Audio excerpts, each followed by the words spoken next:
फैसलाबाद के निवाही इलाके चक झुमरा में मुबैना कत्ल के नामजद मुलजम को तफ्तीशी जफर इकबाल ने रिश्वत लेकर रिहा कर दिया। जफर इकबाल काट गया, जफर इकबाल काट गया, जफर इकबाल काट गया। मकतूल मुजम्मल के वर्सा ने जिला कौंसल चौक में एहतजाजी मुजाहरा किया और पुलिस के खिलाफ शदीद नारेबाजी की।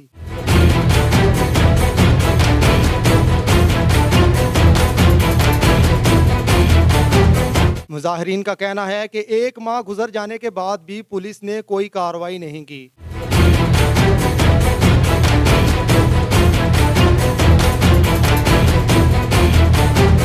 मुजाहिरीन ने तफ्तीशी जफर इकबाल काटिया को मुअत्तल करने का मुतालबा कर दिया। मुजाहिरीन का कहना था कि मुतालबात ना माने गए तो एहतजाज का दायरा कार मजीद बढ़ा दिया जाएगा। कैमरामैन अली हैदर के साथ शहरियार जट, कोशिश न्यूज़, फैसलाबाद।